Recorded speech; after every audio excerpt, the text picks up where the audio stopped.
30 years ago tonight, Rock and Roll Hall of Fame had its induction ceremonies, and MTV was there broadcasting live. They also were here.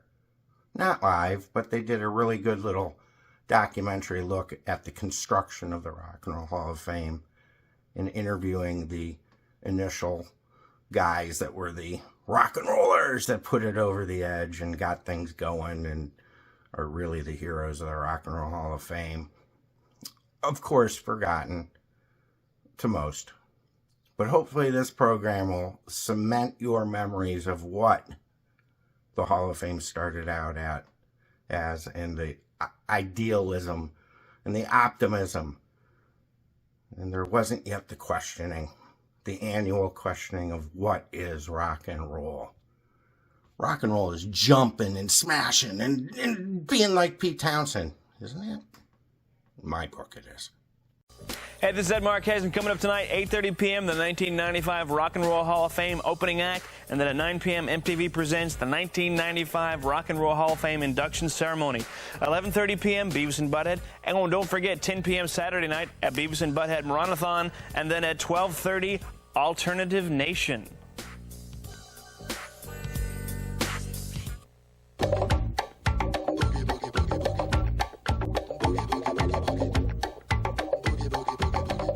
I'm Kurt Loder, and this is the opening act for the 10th annual induction ceremony for the Rock and Roll Hall of Fame, being broadcast for the first time on TV this year, on MTV, and being held once again where most of these events have been held for the past decade, here at the Waldorf Astoria Hotel on Park Avenue in New York City.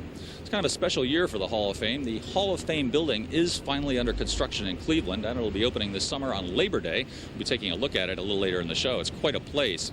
Going into the Hall of Fame this year are such acts as Neil Young, Led Zeppelin, the Allman Brothers Band, the late Janis Joplin and Frank Zappa, and of course there are all kinds of other stars here to mingle, to induct them, and just to be here and be seen. We've been talking to a lot of people inside, and here's what they've been telling us. I have never been to the Rock and Roll Hall of Fame. I'm very honored to be invited this year. Do you think this is a good idea, having a Rock and Roll Hall of Fame? Yes. I mean, I'm here. It's great. It's humbling. At the same time, you have to enjoy it and say, well, it's not easy to get in this position, so I'll go with it. Yeah, we worked hard. Enjoy it. I think we know who's sitting at our table, and Phil Spector would be nice. Peter Wolf, someone we never run into, is going to be at the table with us. So other than that, I don't know. Don Johnson, Melanie Griffith. Really? I wonder if I'm looking forward to that. Now, back in 1986, when the first Rock and Roll Hall of Fame induction ceremony was held here, everyone thought it would be a pretty simple deal. Hold these ceremonies, raise some money, and build a museum and just open it up. Nobody thought it would take too long. 10 years on, though, the Hall of Fame is still not open. However, after years of snide remarks and cutting jokes, the place is under construction in Cleveland, and it's going to be opening on Labor Day. It's quite an enterprise, and Allison Stewart went to Cleveland recently to take a look at it. Yes, Kurt, it is real. That glass and steel structure designed by architect I.M. Pei is taking shape nicely, thank you, on the North Coast Harbor of Cleveland, Ohio. I checked in with the museum's curator and its director to find out about this work in progress.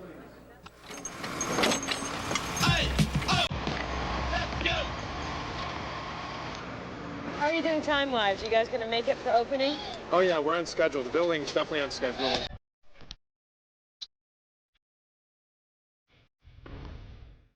There's 50,000 square feet of exhibit space in the building. That's actually our main theater. It holds around 250 people or so. The tower actually comes out of Lake Erie. You'll see that the lake actually surrounds the tower. So the tower's like an island coming out of the lake.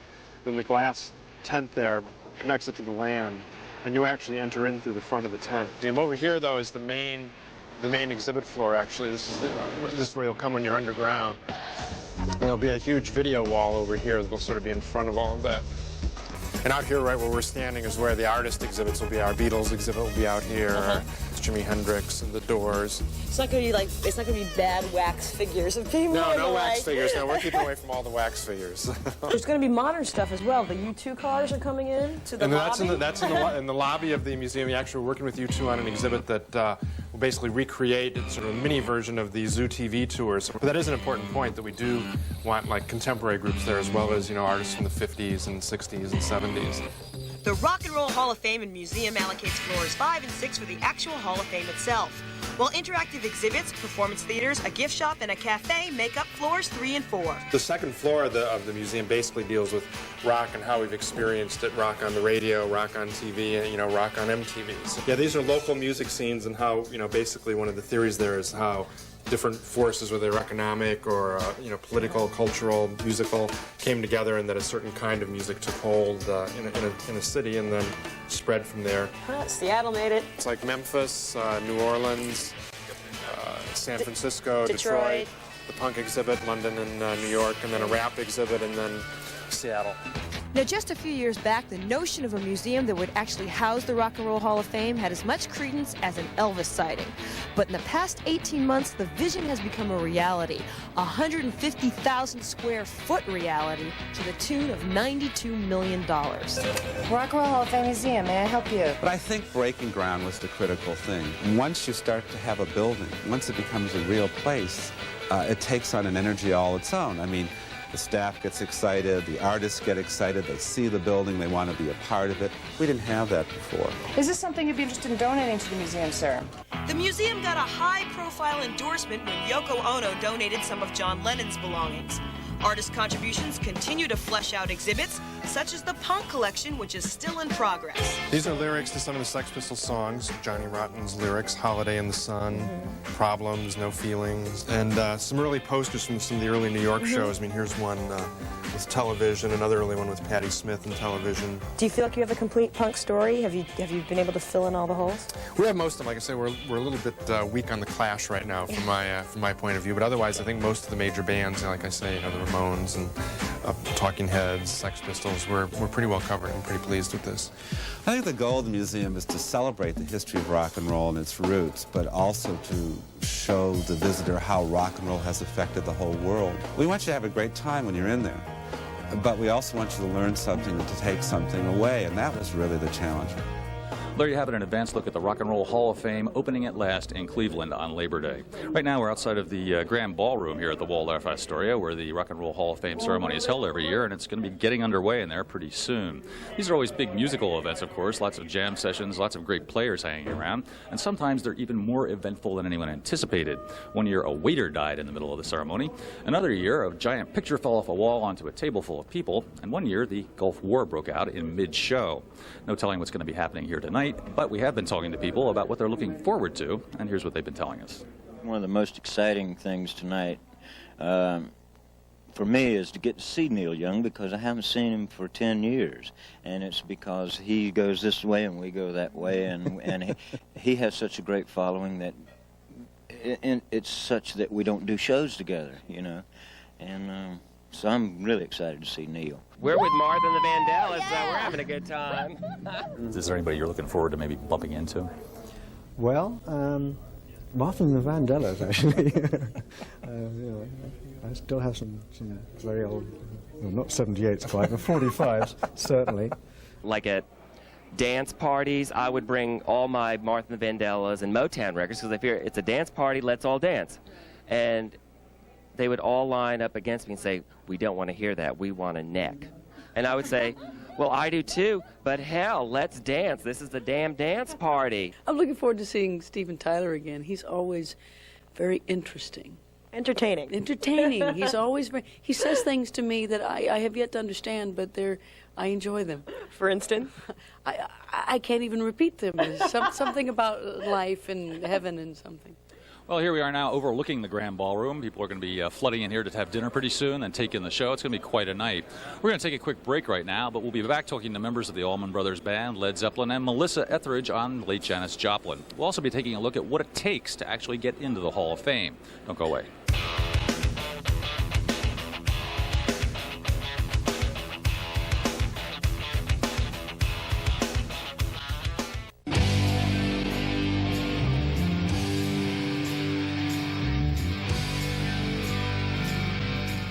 Welcome back to the opening act for the 10th annual induction ceremony for the Rock and Roll Hall of Fame here at the Grand Ballroom of the Waldorf Astoria Hotel in New York City. One of the most perfectly matched presenter-artist pairs of the evening is singer Melissa Etheridge, who will be inducting Janis Joplin into the Rock and Roll Hall of Fame. Joplin was a singer who had a lot of influence on Etheridge. If you're too young to remember, well, she'll tell you more about it. Allison Stewart talked to her earlier today. If you can play rock and roll historian for me for a second and try to put Janis Joplin in rock and roll history for someone who might not know a whole lot about her. Well, she was part of the Haight-Ashbury San Francisco scene, the Jefferson Airplane, Grateful Dead, all of these artists that were coming together in Northern California in the 60s. She released 3 albums from 1967 to 1970. She died of a heroin overdose in 1970 and really became her most popular after that. It's so sad that she passed away so young at 27. Do you remember 27, what you were doing? Yeah, I was 27 when my first album came out. What adjectives apply to Janis Joplin's music? Janis Joplin's music, she was unashamed. She was totally open.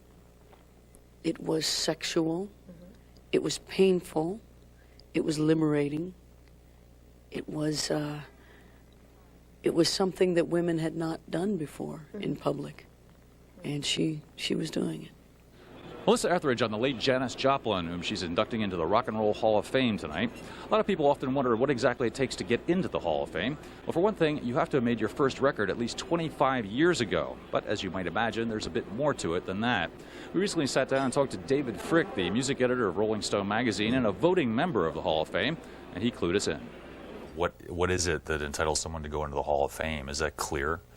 As a voter, looking at the ballots, it would seem to me that, it is a mix of commercial success, because let's face it, commercial success has a lot to do with the influence you have on the literature at large and the art at large, as well as what you've done historically and how that has influenced other people. There's no question that the people that are in the Hall of Fame belong there. There's no reason that Chuck Berry and Fats Domino and, let's face it, Led Zeppelin, the Allman Brothers, those are all people who have done something that has had a lasting impact and has, transformed not only the music, but to some degree the society around it. Yeah.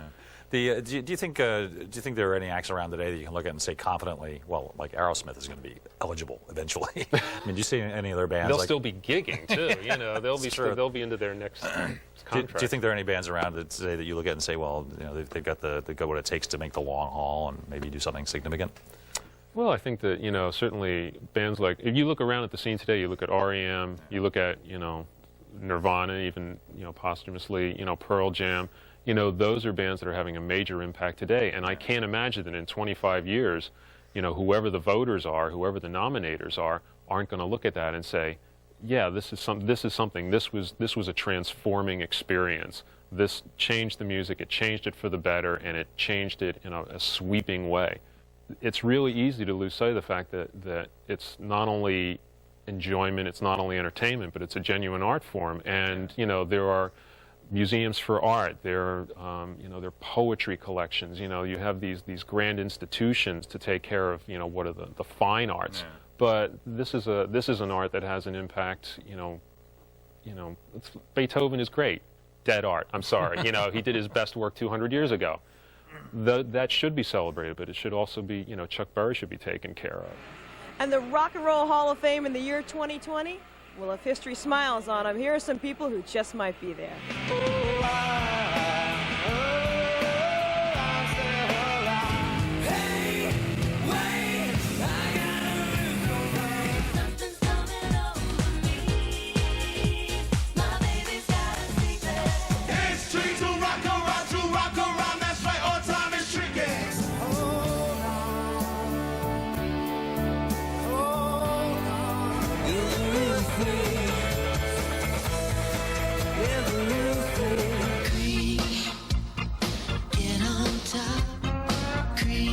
Black and whispering is the rain, streets of Philadelphia.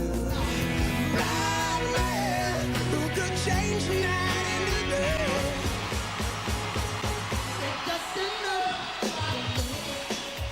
A great victory for longtime lovers of alternative music is being scored here tonight with the induction into the Rock and Roll Hall of Fame of the late, great Frank Zappa. He had one of the wildest bands of the 1960s with the Mothers of Invention, and of course he went on to have a prolific solo career. Who better to induct him than his old MGM Records label mate back in the days when he was with the Velvet Underground, Lou Reed. I just think it's very important that usually the thing about musicians is most of them really aren't articulate.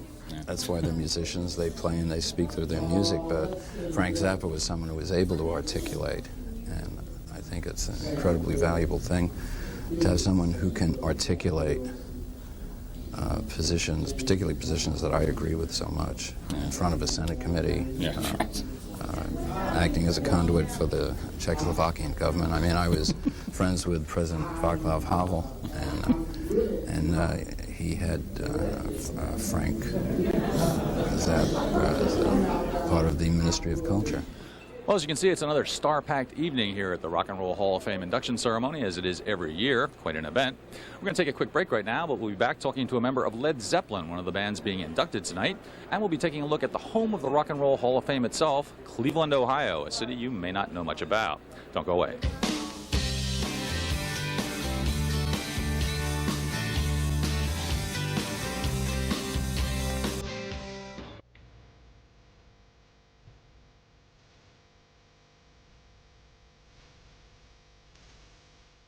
Everybody doesn't like something, but nobody doesn't like Led Zeppelin. You know, what can you say about them? You know, when I first heard them, it felt like I was pent up waiting to hear something that I wanted to say but couldn't say it, and they could say it. Yeah. And it just made you want to go, I'm right! Welcome back to the opening act for the 10th annual Rock and Roll Hall of Fame induction ceremony at the Waldorf Astoria Hotel in New York City. Maybe the most fabled act going into the Hall of Fame tonight is Led Zeppelin, a band that ruled the hard rock world for a decade before they broke up in 1980.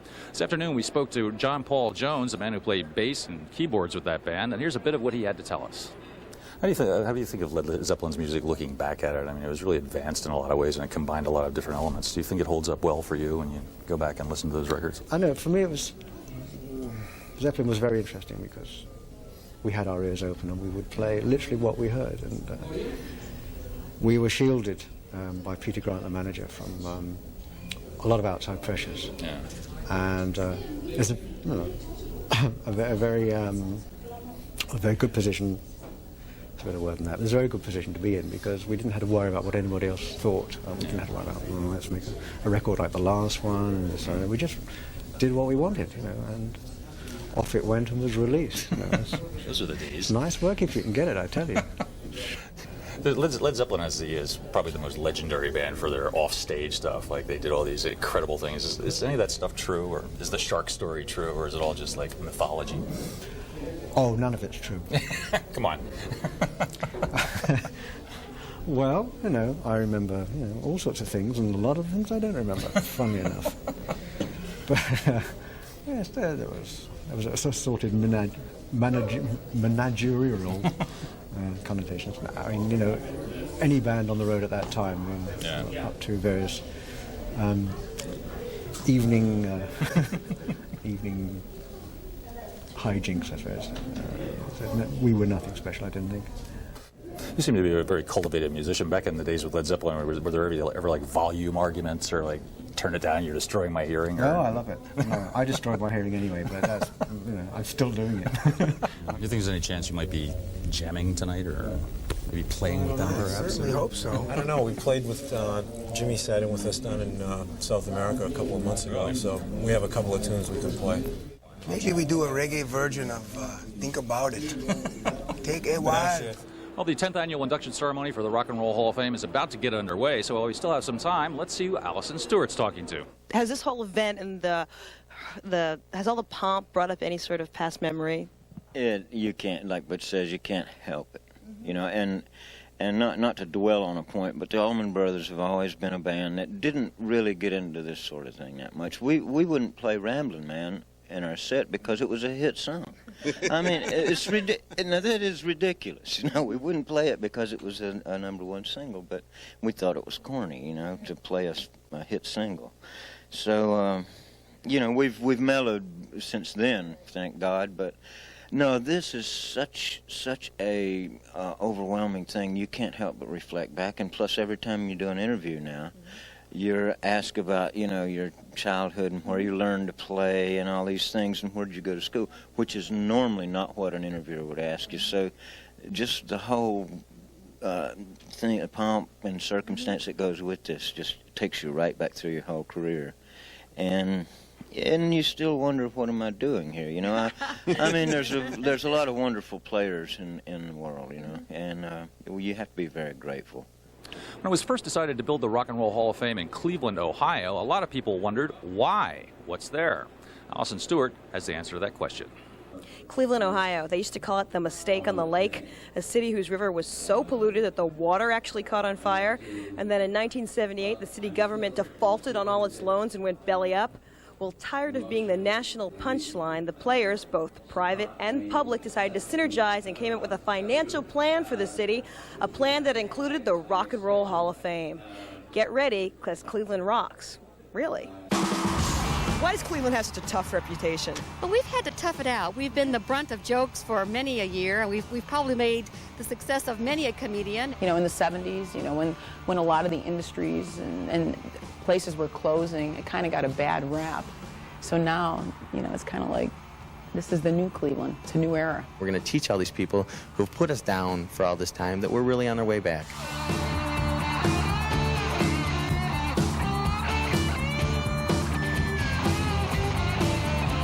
Jacobs Field, the 42,000-seat state-of-the-art ballpark, is just the beginning of Cleveland's build it and they will come philosophy. You've got the Rock and Roll Hall of Fame slated to open in September of '95, followed by a Great Lakes Science Museum in '96, and a $100 million aquarium slated for '98.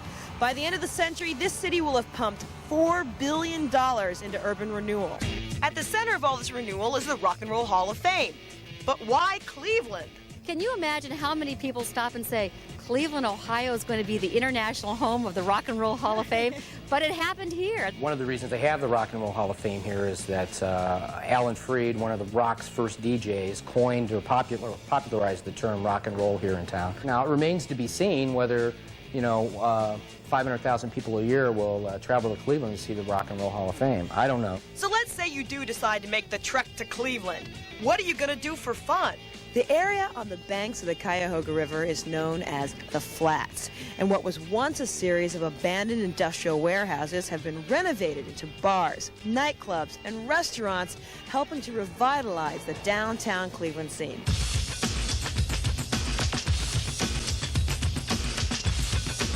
It's become the major entertainment area in Cleveland now. It's sort of the equivalent of the Georgetown Strip in Washington or the East Village in New York.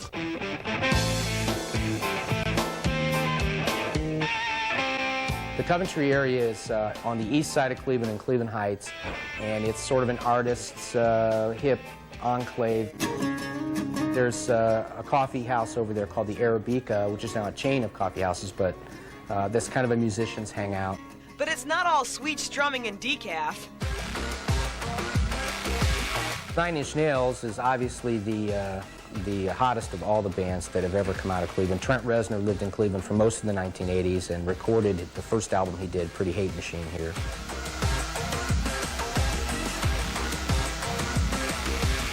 Our arts and culture are premier. We have a well-known arts museum. Our orchestra has been called the best band in the land by Time magazine in 1994. We have an outstanding art institute. Tower City is really cool. Tower City is an old train station that they renovated a few years ago, and there's really cool shops. So there's so much here that so many people don't know about that aren't from here. It's a great town, and I hope people of the world start to realize that we're not just another Cleveland, a burning river or something like that. We're a comeback city. We're a city that's here to stay, and we're a city that people are going to hear about a lot. The little-known delights of Cleveland, Ohio, home of the Rock and Roll Hall of Fame, opening on Labor Day. Do try to make a visit if you can. That's it for our pre-show. Coming up next is the 10th annual induction ceremony for the Hall of Fame. Quite a show. Do stay tuned, and we'll see you soon.